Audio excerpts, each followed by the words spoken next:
Man, I'm beat today. Yawn. In the crowded train during the morning rush hour, I let out a big yawn. Right now, I'm working at a bar until the wee hours of the morning. Until last month, I was working as a salesperson at a food manufacturing company. I worked diligently for 20 years. I was a veteran employee. In my job, I had a good client base and my sales performance wasn't bad. In the past, I even won a CEO's award and was promoted year after year. The shadow cast over my otherwise smooth sailing career began with an incident this spring.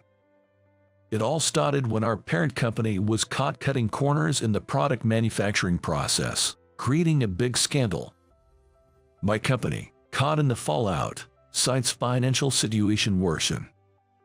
Higher paid managers were encouraged to take early retirement, and I ended up being indirectly laid off in a roundabout way.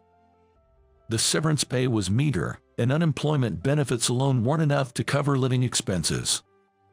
I didn't have kids, so there was no child support to worry about, but I was paying for not only the house and car loans but also the care expenses for my dad, who was ill and in a facility. I needed to find a job as soon as possible. Any job would do, as long as it provided a stable income. The day after I was told about the layoff, I heard that a longtime employee had quit the bar I always visited after work, so I immediately asked for a job. Working nights came with a decent pay bump. I started working at the bar right after leaving the company. Working late hours is pretty tough, but I've gotten used to it. Tired from work, I rang my home's doorbell. Usually, my wife, Linda, would open the door right away, but this time she didn't come out. What's going on? I used my key to open the door. I'm home. Linda was sitting at the dining table chair. Despite it being morning, the curtains were still drawn, and the room was pitch dark. Sensing the bizarre situation, I called out to her while looking at her back. "Hey, is something wrong?" Then she turned around to face me. "Please, let's get a divorce." She muttered just that and bowed her head. What's going on all of a sudden? I've fallen for someone else, that's why. No matter how much I asked for a reason, she insisted on getting a divorce because she had fallen for someone else. I couldn't comprehend what had happened so suddenly, and I was at a loss for words. Linda and I had been married for 4 years. We were originally from the same hometown and high school classmates, reuniting at a class reunion. Both of us had moved to the city and found out we worked nearby, so we started going out for meals after work. Our relationship quickly developed, and it didn't take long before we decided to get married. After getting married, I didn't want to overburden her, so I asked her to quit her job and become a housewife. Since we married later in life, we hadn't planned on having kids. Linda had worked to her limits and didn't seem to have the energy for child-rearing. We always talked things through and shared our feelings, and I was content thinking we were a happy couple. But that was all my assumption. Who was this person she had fallen for? Since when had she been interested in this person? Or were they already close? I had a ton of questions I wanted to ask. Just give me some time alone, please. In the silent room, I reflected on what my wife had told me. I didn't think I was such a terrible husband to be handed a divorce. I wasn't a drinker, nor did I gamble. I didn't have a history of messing around with other women. I thought I had always been kind to my wife. Thought I had. Since we got married, I had always been busy with work, coming home late every day, and spending weekend just sleeping due to exhaustion, hardly ever finding time to talk. Then I got laid off and started working nights. It had been a long time since we last enjoyed time together. Maybe my wife felt lonely being alone. We never even had time to talk about it. It wouldn't be strange if she found someone else who had what I lacked, something that made her unhappy. It was the result of my failure to make her happy. I suppressed my desire to cling to her and decided to accept the divorce. After that, she packed her things and left immediately, and I was left to live alone.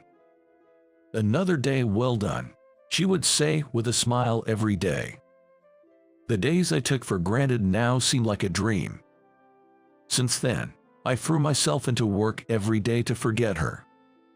The bar job was harder than I thought. The business hours were from evening till 5 a.m. Open 365 days a year, no days off. Besides the regular operations, there was a lot to do: making sales reports, training and cooking, submitting reports, attending meetings.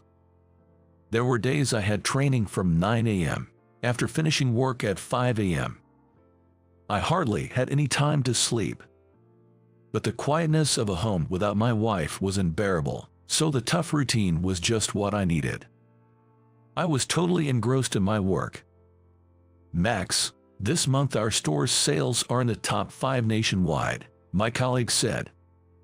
"Oh, is that so? Sales reflect customer satisfaction. It means we've really made them happy," I replied. "Yes, indeed. We've been getting a lot of praise from customers lately. Just the other day, I gave a customer some soda water to clean a sauce bowl on their clothes. It worked perfectly, and they were so pleased that they sent a thank you email to our store. Your trick really worked wonders," my colleague shared. "That's great to hear," I said. I was recognized for my achievements and became the manager, working harder than ever. Then it happened. One morning, when I tried to get up, I found I couldn't stand. Suddenly, I was like a puppet with its strings cut, unable to move.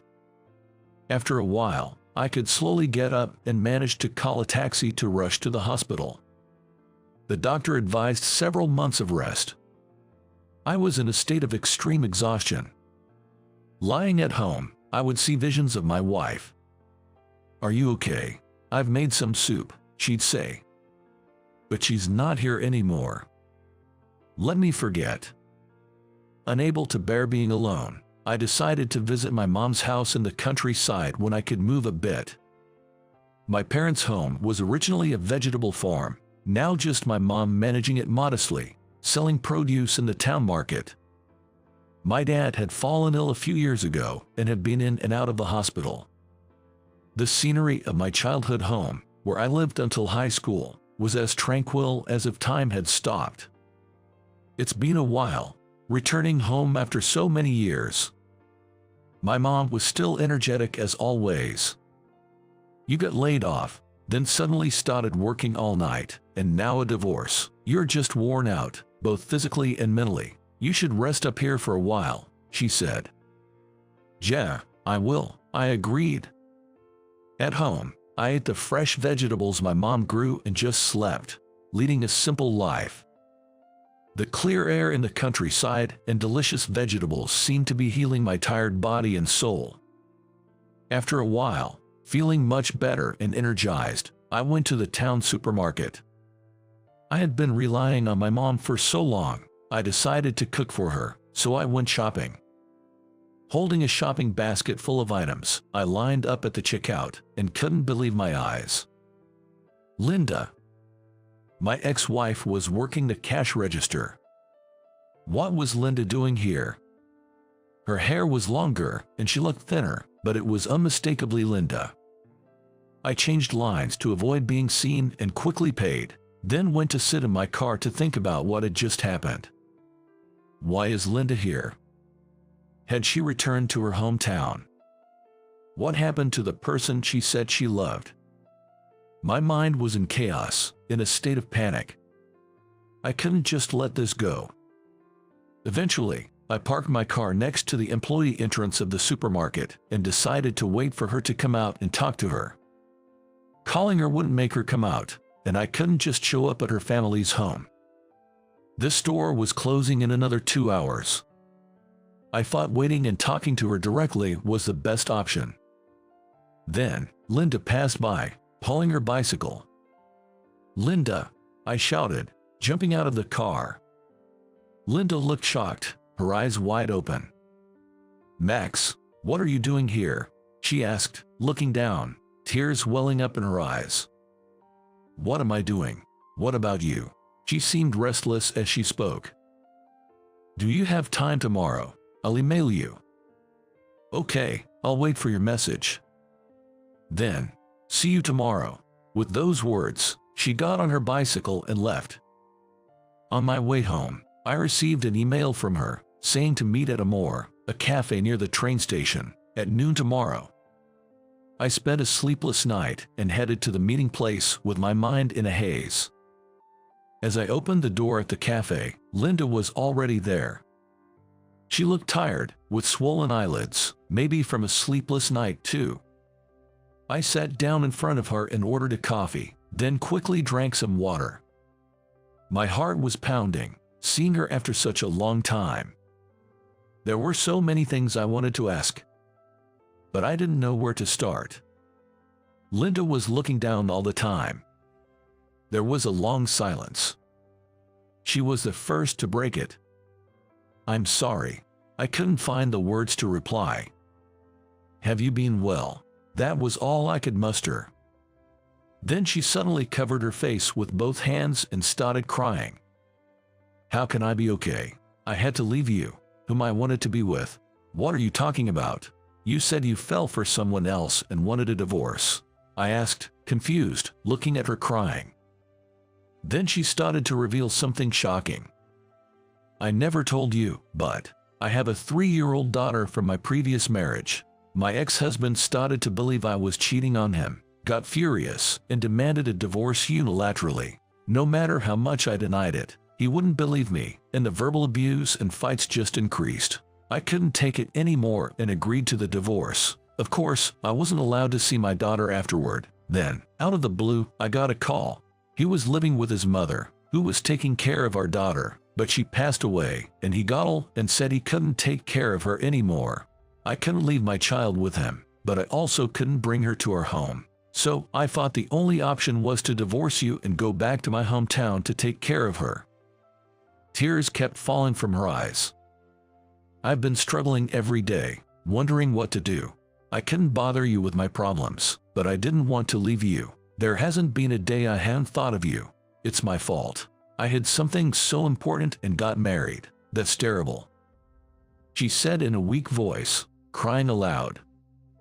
I knew she had been divorced, but I didn't know about the child. I wished she hadn't kept it a secret, but knowing she had suffered alone all this time filled me with an overwhelming sense of heartache. I'm sorry too, Linda. I was so wrapped up in my own issues that I didn't listen to your problems. Whether you have a child or not, my love for you doesn't change. I grasped her hand, holding a handkerchief, firmly with both of mine. Dad, I've brought some vegetables with Grandma. Serve these pickles at the restaurant too, she said. Oh, thanks. These cucumbers are really good, I replied.